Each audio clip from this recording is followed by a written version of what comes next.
Hello and welcome to our author presentation tonight with Melissa Fay Greene, the author of The Underdogs, which is our adult summer reading book pick for the 2021 Tales and Tales program. Greene is a distinguished journalist and author of 6 books of nonfiction, which have been honored with multiple awards and nominations. And one of them, Praying for Sheetrock, has been named one of the top 100 books of journalism in the 20th century. She resides in Georgia, where she is a visiting professor at Agnes Scott College and the Grady School of Journalism at the University of Georgia. She lives in Atlanta with her husband and 3 dogs of her own. And tonight she's going to talk about The Underdogs, which is a book about For Paws for Ability and its work bringing service dogs to children specifically, who otherwise would not have been able to receive them. So without further ado, please welcome Melissa Fay Greene. I wish I was actually in Billings. The most wonderful family trip we ever took was to Glacier National Park a few years ago in Montana. So I've loved you all from afar ever since. Well, I seem to have written a book about this kind of thing. Scientists call it interspecies friendship. When a living creature finds itself in need of a friend, it will try to attach to someone like itself. But if a same species friend is not available, it might follow the advice of the old song, love the one you're with. The lower right-hand pair is famous. Owen is an orphaned 600-pound baby hippopotamus. At a nature preserve in Kenya, he discovered MZ, a 160-year-old male Aldabra giant tortoise. The young hippo behaves as if the elderly tortoise is his mother, and MZ is okay with that. A rat snake named Ao-chan lived in the reptile house of the Tokyo Zoo. He stopped eating. He didn't like the defrosted dead mice the keepers gave him. He was losing weight, and the keepers were worried about him. So they got a young dwarf hamster and nicknamed him Gohan, the name of a popular snack, and dropped him into the snake's cage. The snake swirled around his victim, tightened the noose, and then took a nap, while Gohan sat wide awake and nervous with nowhere to run. It's been 7 years, and Ao-chan has never eaten Gohan. The snake seems to have needed a friend more than a hot dinner. He went back to eating defrosted rodents. Interspecies friendships are sometimes called unlikely friendships or remarkable friendships. We know these stories. We grew up with them. We read them to our children, and they're hugely popular today in books, calendars, and movies. The remarkable thing, I think, is that we don't find these friendships all that remarkable or unlikely. I think we find them moving because of how universal and likely they are. They remind us how deeply wired all living things are to bond with someone. We start by trying to bond with someone of our own species. Everyone is born with the tricks and good looks to attract friends and mates, bright feet or dance routines, squawks or lights that glow in the dark. Our strategies are all about looking cute, joining in, and finding a date for homecoming. Is it really so remarkable that if a member of our own species isn't available, we'll run through our charms for someone from the outside? And if they're willing, we can be happy together, because it turns out that attachment is the thing. More important than species is love. Among the saddest of all animal photographs are those from the lab of Dr. Harry Harlow at the University of Wisconsin in the 1950s. During his social isolation experiments. The professor took baby rhesus monkeys away from their mothers and put them in cages alone. The forlorn babies clung to wire structures. These were unlikely friendships of the most unnatural kind. The baby monkeys, the professor learned, grew up dysfunctional, depressed, self-mutilating. When they were finally returned to the troop of monkeys, they didn't know how to act. They were shunned, bullied, and abused, and had to be removed. Isolation is torture for a living thing, especially for a young one. Social isolation happens to human children too, especially those with disabilities who miss the chance to learn how to interact and play. They may have cognitive or emotional challenges, or their high medical needs might keep them away from the world of children. When researching this book, I met parents of children with autism, attachment disorder, post-traumatic stress disorder, seizure disorder, and intellectual disability. They described their children to me with words like, she has no friends, she has never had a friend, or I see him as alone in the universe, or we say he lives in his own zip code, no one else lives there. Like the little rhesus monkeys, children with disabilities who didn't learn how to share and play may give off the wrong signals and end up shunned, bullied, and alone. I found my way into this story through the generosity of a Georgia family, the Winnikers.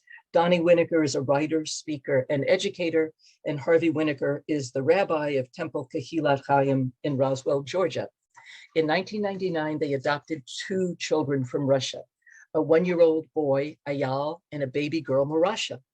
Marasha bloomed into a bright, happy little girl, but Ayala was irritable, distressed, hyperactive, clumsy. He had trouble falling asleep, woke up frequently with night terrors. At preschool, he rode his trike right into the other children and seemed not to notice or to care.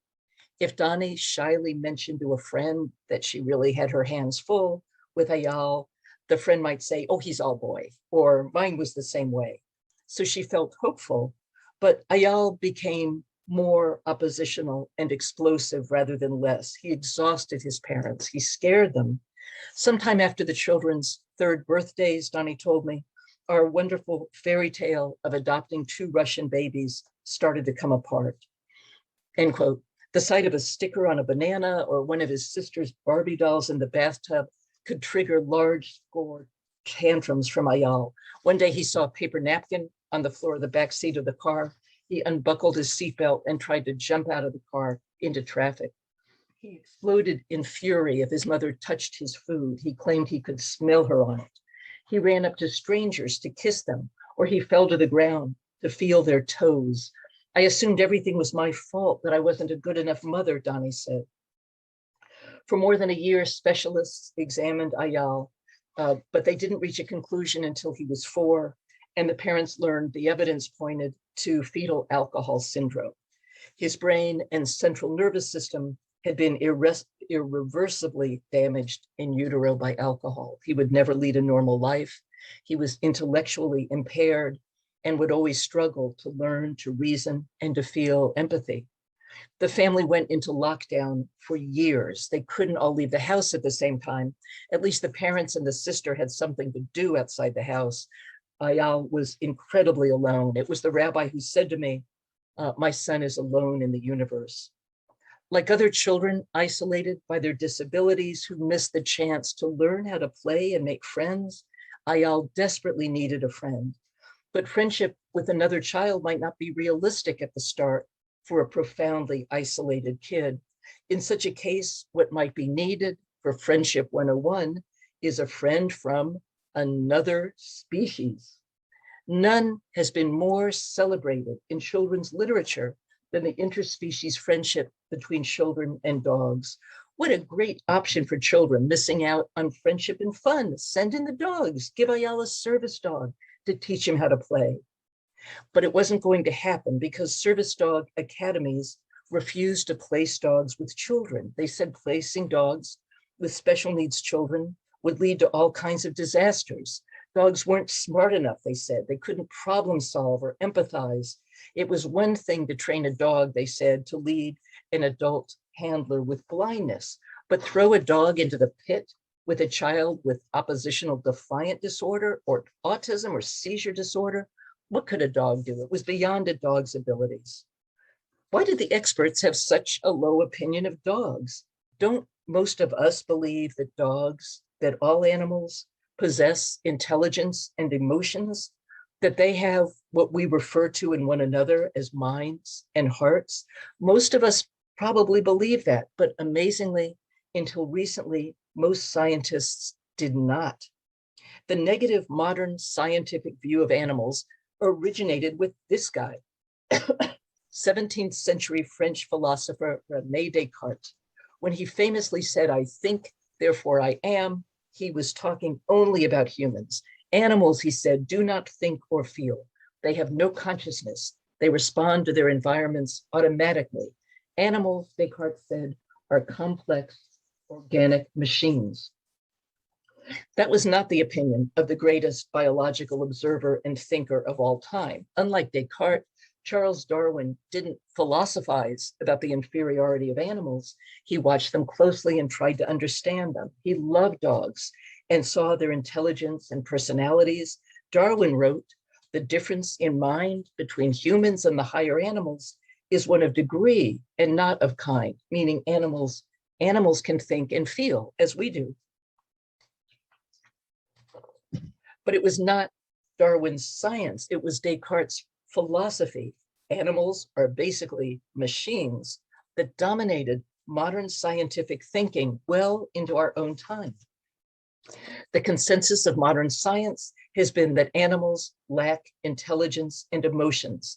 Like the song from Annie Get Your Gun, scientists believe that animals were just doing what comes naturally, operating on instinct and reflexes without thoughts or feelings. In the early decades of the 20th century, some scientists began scanning the heavens for intelligent beings in outer space, as if looking for someone worthy of human friendship. A few other scientists began looking for evidence of intelligence in animals.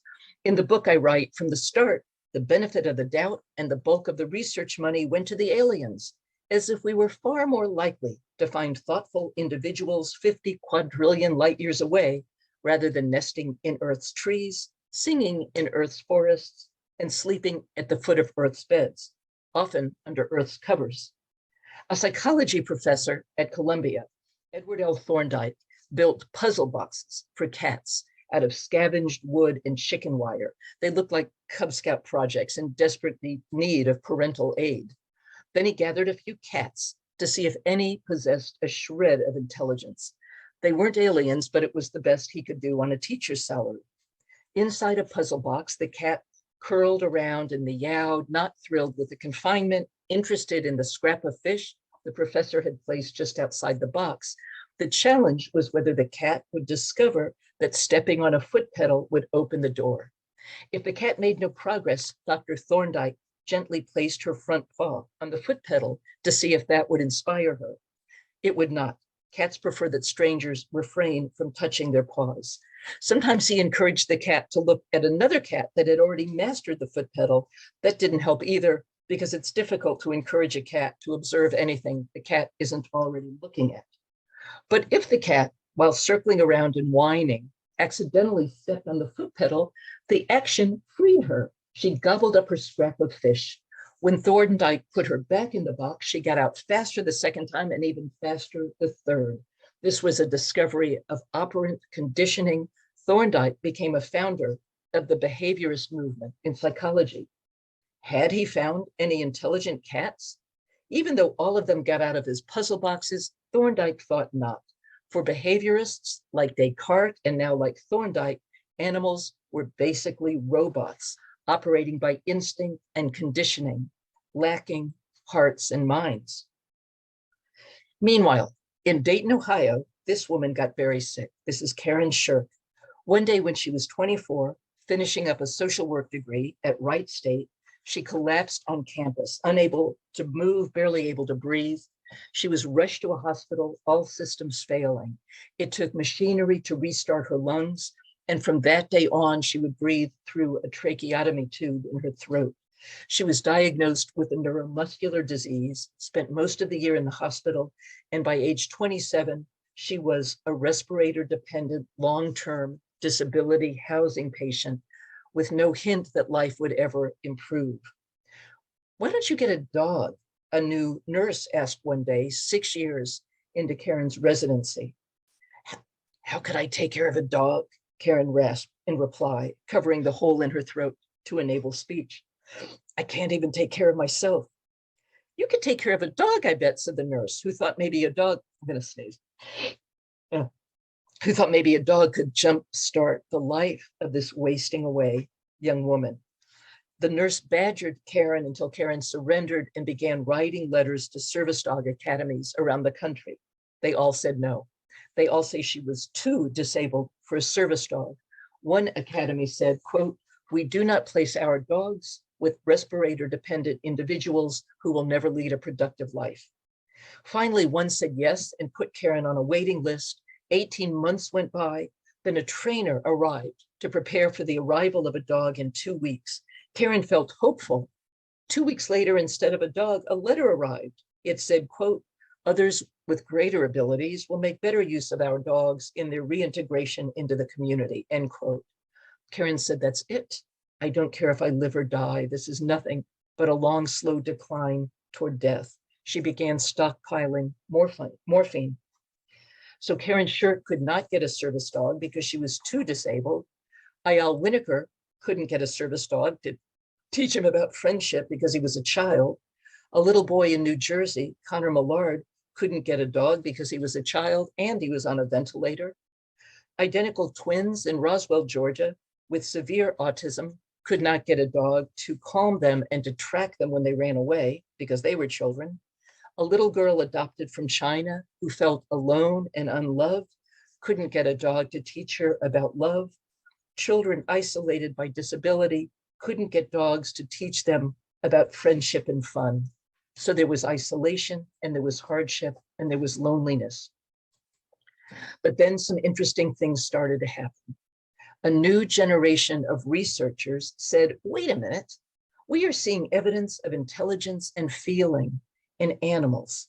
We're seeing decision-making and emotion and spontaneity. It can't all be instinct and conditioning. Jane Goodall, who entered the world of Tanzania's wild chimpanzees, was scolded by academics for naming the chimpanzees rather than calling all of them it, and for maintaining they had minds and emotions. I was scolded, she said, for referring to a male chimp as he and a female as she, because it was the only correct way. But more and more field scientists turned away from textbooks and began entering wild places to see how animals actually lived. Mud spattered and booted, they plunged into rainforests and through swamps. They tramped up mountains and across glaciers.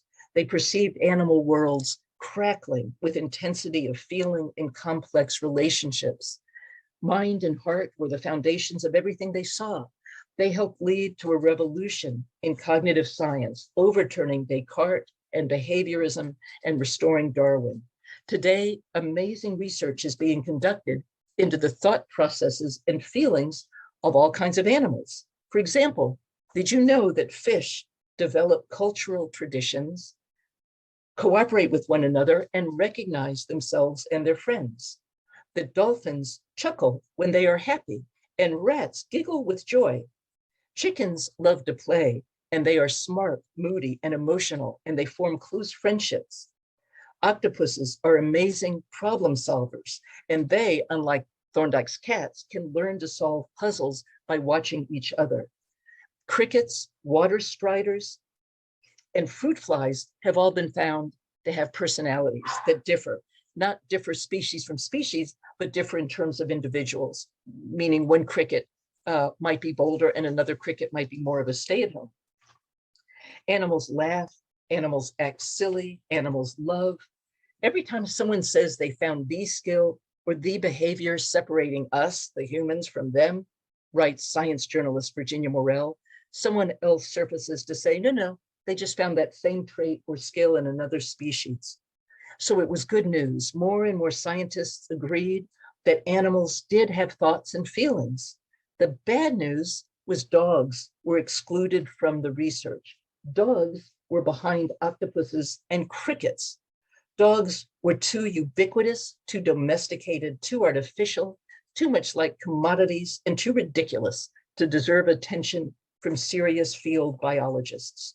So as more and more species, from fish to chickens to octopuses, were invited into the big tent of animals who do think and feel, there might as well have been a sign that said no dogs allowed. Dogs were excluded from serious scientific attention until 1999, when a cognitive science mini revolution happened. It happened simultaneously at Eötvös Loránd University in Budapest and at Emory University in Atlanta, and it involved dogs. What happened in Atlanta was this.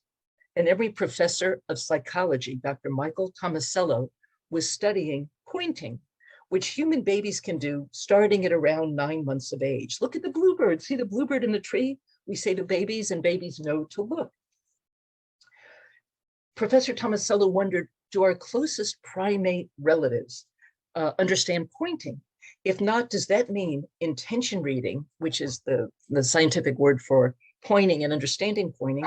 Do our closest primate relatives, chimpanzees and bonobos, do they understand intention reading as expressed in pointing?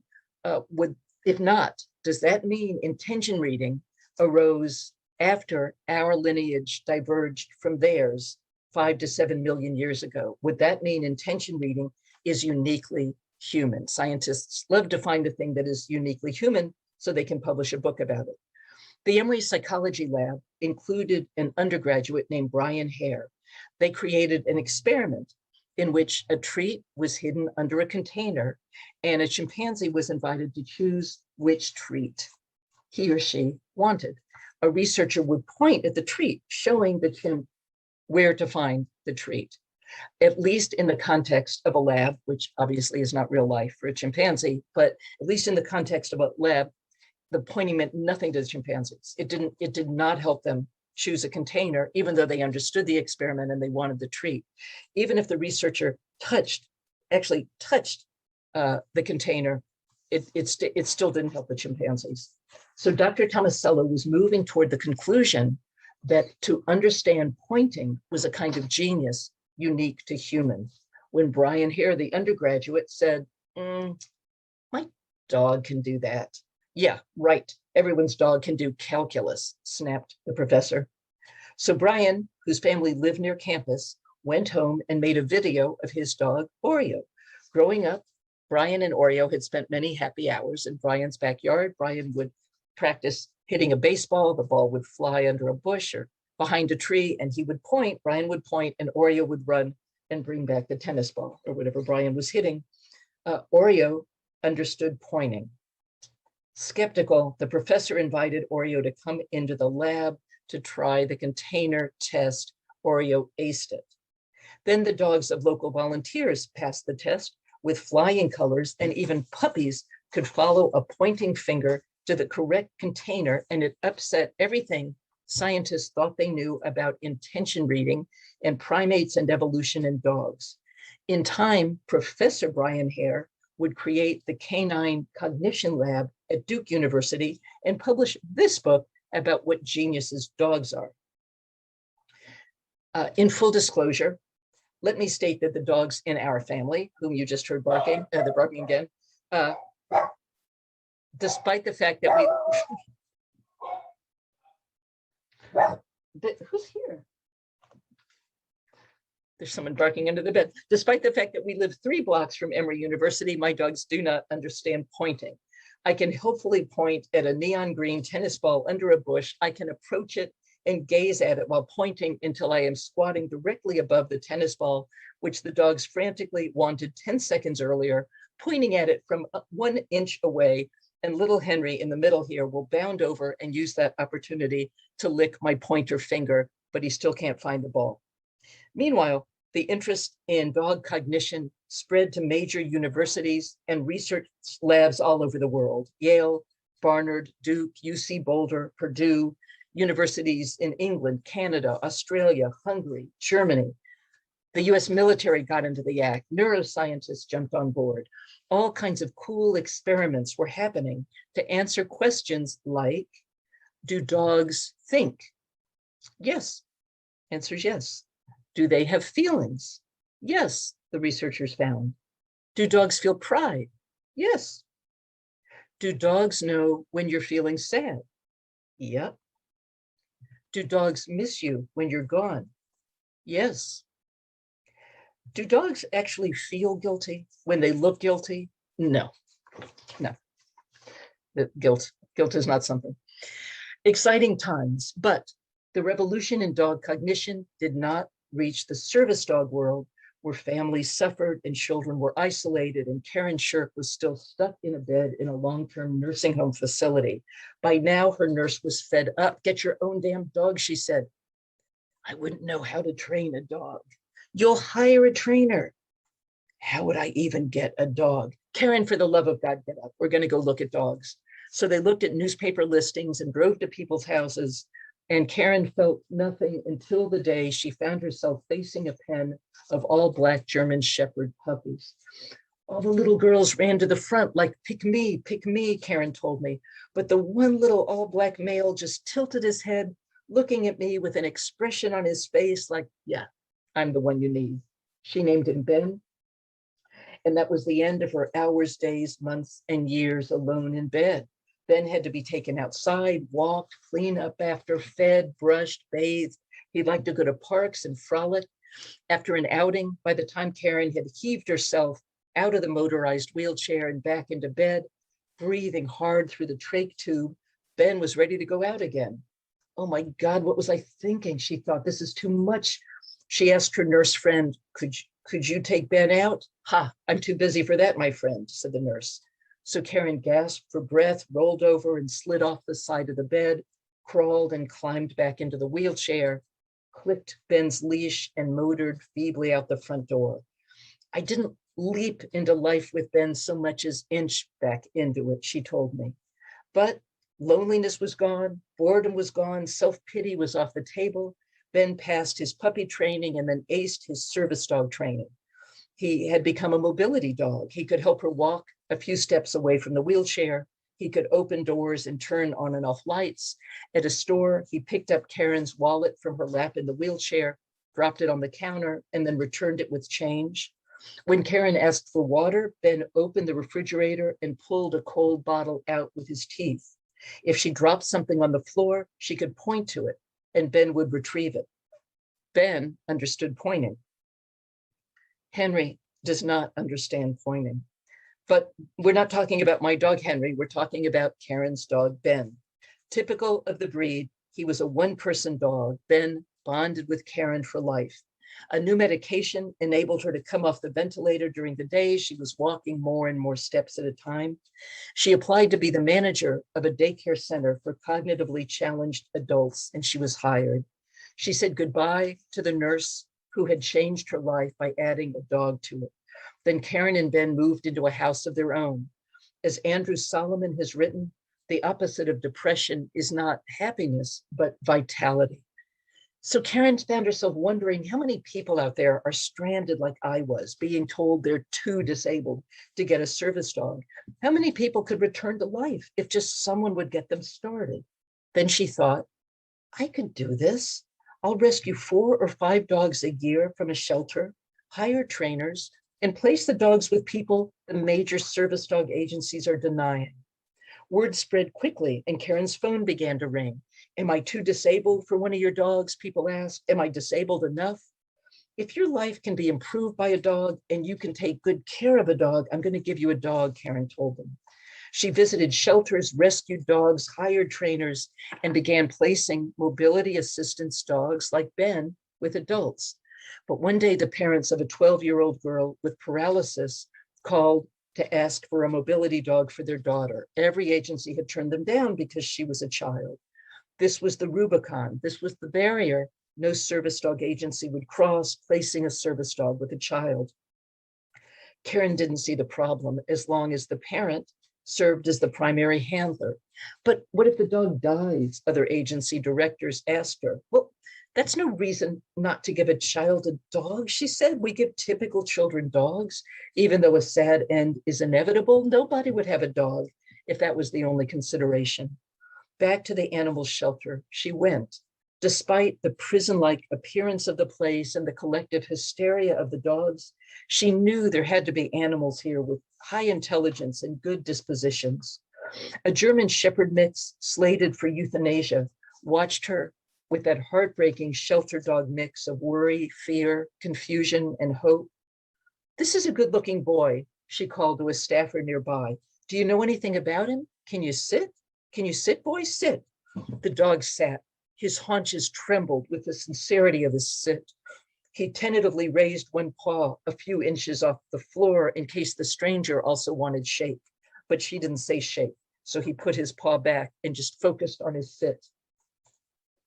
The scrape of shovels and splash of water and the homesick yelps of caged dogs ricocheted around Karen and the German Shepherd mix as the dog sat for her on the cement, making worried eye contact. And in fact, it was one of the experiments was, do dogs understand eye contact? And the answer was yes, they absolutely do. I'm going to give him a try, Karen said to a staffer. Let's take him outside. They clipped a leash to the dog's collar. On the way down the cement hall toward the steel exit door, the shepherd stayed by Karen's wheelchair, but his legs moved double time like a cartoon character. When the passenger door of the van opened to him, he leaped up, wiggled in happiness, and never looked back. He moved into the cabin with Karen and Ben and soon began training for the 12-year-old girl with paralysis. The preteen squealed with joy when she saw the dog for the first time and named him Butler, because he's going to be like my furry butler.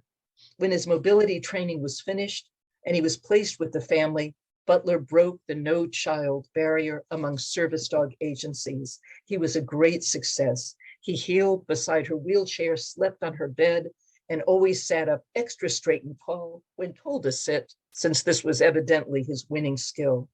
Strangers began calling Karen from around the country, including Alaska and from Italy, Switzerland, and Sweden. She founded a nonprofit called Four Paws for Ability, for ability, as opposed to disability. It flips the disability. Is my child too young for one of your dogs? Is my child young enough? I've been thinking small, Karen told me. I've been thinking 4 or 5 dogs a year. It turns out a lot more than 4 or 5 families a year were being turned down by the big agencies. These events all happened about almost 2,000 dogs ago. And I'll show you the images of some of the dogs and the children.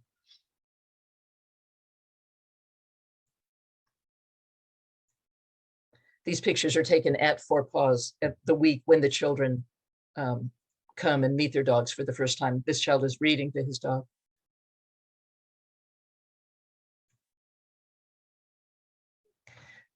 Just what parents hope absolutely came true for children who hadn't had a friend before. The dogs did become the children's first friend, the children's best friend.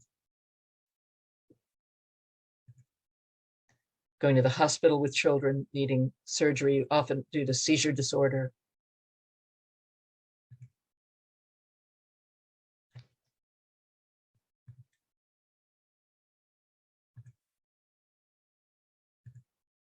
The twins got the dog.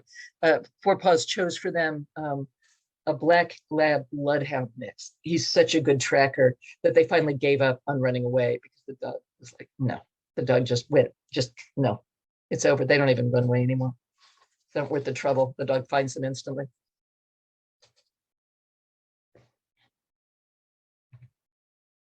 Here's Halloween. Halloween with your best friend. Connor Millard got a dog.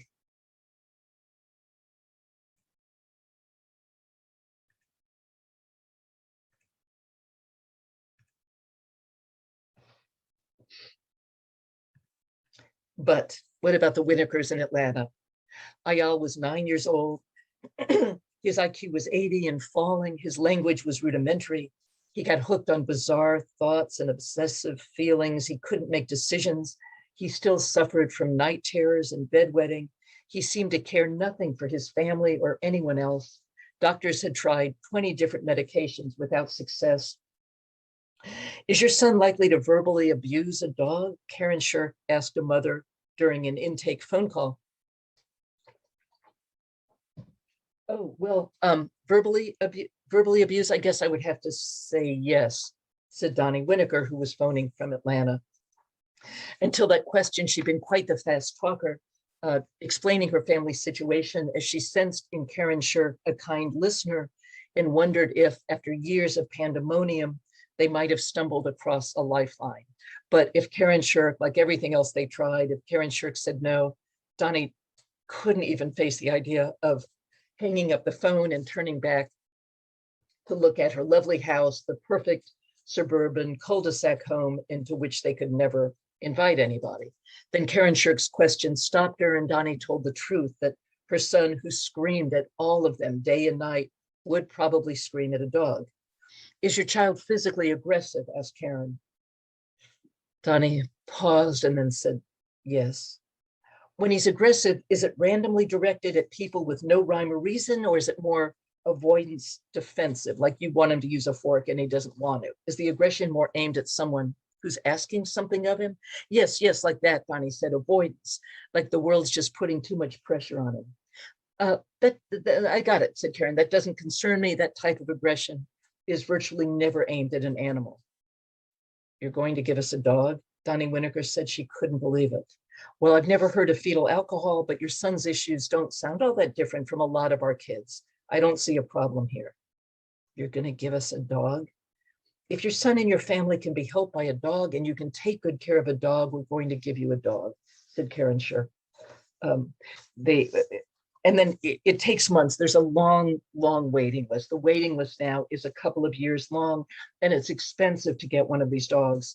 But Four Paws helps parents put together a mix of grant requests and fundraising, and families have been hosted by any number of organizations, from local police, local fire stations. One of the families in the book is an Eskimo family in Alaska. They're close to some of the mushers who lead the dog teams in the Iditarod, and the mushers raced one year for that family to be able to get a Four Paws dog. So I was able to go to Alaska and see the Iditarod and stand with this family, and the mushers would pull over to greet this kid. And the mushers, because the mushers know about dogs and the intelligence and what a dog can do. And so that they helped an Eskimo kid in this village get a dog. A few months later, Donnie and Marasha and Ayala and a cousin drove to Xenia to meet a golden retriever named Chancellor. He was a big, strong dog. He was a rescue with, the trainers said, very high self-esteem. They said if Ayala tried to yell at Chancellor, Chancellor was going to be like, I really don't care. And if Ayala ever tried to hurt Chancellor, Chancellor was much bigger and stronger than Ayala and was going to be like, just stop it right there, kid. On the third night, families are invited to take the new dogs back to the hotel rooms for the first time. Ayala let Chancellor hop on his bed to sleep with him, which absolutely flabbergasted Donnie. She'd never seen Ayala pay as much attention to anyone or anything as he was paying to Chancellor. The next morning, Donnie realized it was the first time she'd slept through the night since bringing the children home 9 years earlier. Later, she would learn that a lot of the parents refer to the Four Paws dogs as sleep through the night dogs, especially the parents of children with epilepsy, with seizure disorder, who were afraid ever to sleep apart from the children. Got dogs who could detect if a seizure was coming, and the dogs run and wake the parents if a seizure is when the dog predicts a seizure. Even if the parents just can't even believe it when they bring the seizure detection dogs home. A lot of the parents told me still for a week or so, they still sit up. They have to see it with their own eyes. They have to have the, prove it. And then the dogs show them, the dogs predict the seizures. The moment they came home to Atlanta, the rabbi told me, and walked in the house with Chancellor, I knew something had changed. I could feel it. There was a magnetism between Ayala and this dog. Ayala had been lost in the world, but you could see from day one that Chancellor grounded Ayala. Finally, there was going to be a living creature on earth for Ayala to love. Donnie said Chancellor and Ayala were like E.T. and Elliot. When Ayala was happy, Chancellor was happy. When Ayala was distressed, Chancellor was distressed. But when Ayala was distressed, Chancellor knew what to do about it. And I'll show you. The Four Paws gives 500 hours of training to every dog, trains the dog specifically for a certain family, a certain child, a certain issue. In Ayala's case, the way he would throw his tantrums is he would sit down hard, cross his arms, kick, scream, bang his head, bang his head, bang his head. So they had trained Chancellor to disrupt tantrums that looked like that. And the first time that Ayala threw a tantrum after Chancellor came home, and the parents had been taught to say Chancellor disrupt. So they said Chancellor disrupt. Chancellor ran over. Oh, we have a nice dog there at Kelly's house. Um, so Chancellor runs over and noses under and noses through and opens up Ayal's arms and then pushes him over. And then Chancellor just gets on top of Ayal and nuzzles him until Ayal relaxes and starts laughing. And Chancellor would stay on top of Ayal till the risk of the tantrum had passed. Within a few weeks, Chancellor was disrupting Ayal's tantrums as soon as he heard them. He didn't need the parents to say disrupt. And about a month after that, Chancellor was disrupting tantrums before they happened. It was like seizure detection. Chancellor could tell when Ayala was going to lose it, and he would run and get on top of Ayala then and stop a tantrum from even rising to the surface. Ayala had a bar mitzvah, and Chancellor was with him there on the bima.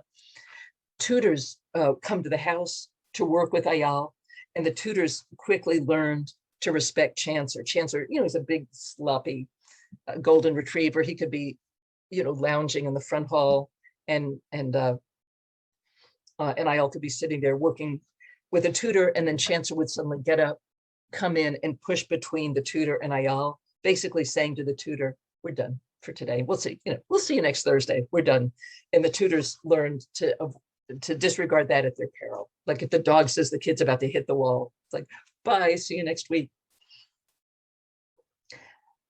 But Chancellor has not cured Ayala. From the moment Ayala wakes up in the morning, there's tension in the house, Donnie told me.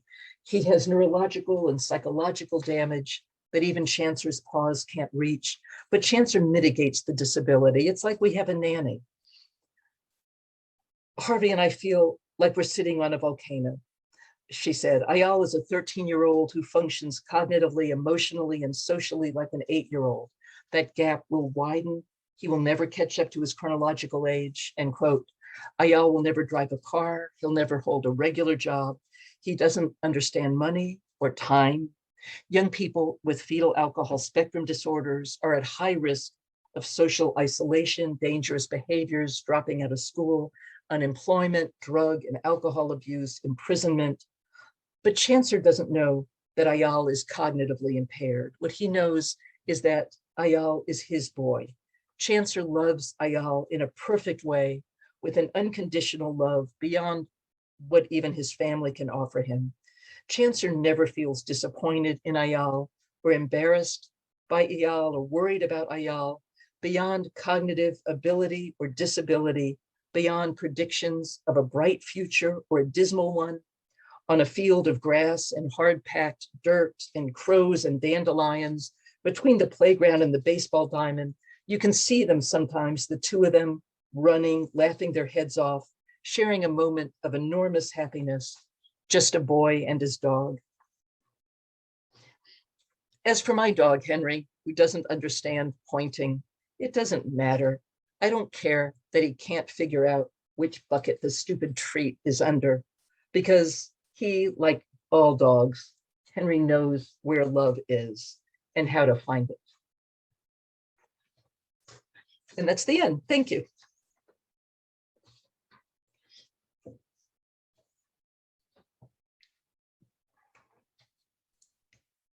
Thank you, Melissa.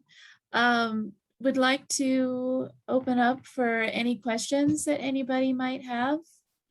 Just go ahead. We're a small enough group that I think that you could just unmute your microphone if you have a question. I have a question. How were you able to select the stories that went into the book? Because I'm sure there were more than this. Yes. So the book started out as a feature story in the New York Times Magazine. And that story was just about, it was about the Winnikers, and it was about Karen Shirk. It was a parallel structure article that I opened first with the Winnikers, who seemed to have totally hit a wall. And then I just jumped tracks and told the story of Karen. And then, remarkably, they cross. But in reporting the story, I went to Xenia, and oh my God, because every family sitting in that circle, and I forget exactly how many families they have at a time, maybe a dozen, 14, just watching the families who were there picking up their dogs and talking to those folks. I mean, just from my first visit, I thought, this is absolutely fascinating. So the New York Times Magazine article came out and went viral. It was absolutely gigantic. It was one of the most read articles on the New York Times website that year. I heard from people all over the world. And so it was really easy then to say, maybe this should be a book. And the publishers were like, which, yes. So good question, how to pick the families. So my idea, is it Jolyn, of how to do it was just kind of report it and find out who was coming, like pick one of the dates. Maybe it was going to be the summer session in Xenia, and find out which families were coming to that session to meet the dogs, and then working backwards, go and meet those families beforehand. But Karen and I together, talking about this, felt that wasn't necessarily the best way, because it would be interesting to get a wide variety of situations. The Winnikers represented the child with fetal alcohol spectrum disorder, but the dogs address so many different things. And at any given session, you might not have such a variety of things. So I just thought about issues that were especially interesting to me. Attachment disorder that a little girl from China had, and that family's name, we changed the name for privacy. The little boy in Alaska, extreme autism. The twins in Roswell, also autism, but sort of expressed differently. In their case, it was that they were running away and were putting themselves at risk. Connor Millard in New Jersey, one of those little kids that just never even had a diagnosis, just had so many things wrong with him, and could only move an inch in incredible structure of equipment, breathing equipment, and so on. But he was still a little boy, and his family loved him more than anything on earth and wanted him to have a bit of happiness. Like, you think, what could a dog do for a child like this? It was like he was in a moving ICU unit, but he got a dog, and the dog made him happy. And even though Connor even had very little strength, they would bring him out in a special wheelchair just to their back deck, and he would kind of try to throw his ball in a little feeble way. But his dog, who loved him, would make so much fun out of it and would grab the ball and toss it and make Connor laugh and laugh, And I have a moment in the book in which the mom, when she's putting Connor to bed, and says, did you have fun today? And Connor said, yes. And she's thinking, did you have fun? Like, without the dog, she would never have been able to ask him a question like that. When did he ever get to have fun? But once the dog came, he had fun, So I then chose it, that, the kinds of issues, and then within that, which families wanted to talk to me. And some were like, yeah, that's great, no. But others were like, that's great, come on down, So I didn't have every chapter in the book's a different family. Well, not exactly like that, but kind of, but I never was able to have them all in the same circle. They weren't all there at once, but I didn't structure it that way. Thanks. Are you a writer? That's kind of a writerly question. An attorney, but so in some aspects, but not a writer. Yeah. All right. Well, thank you all for having me.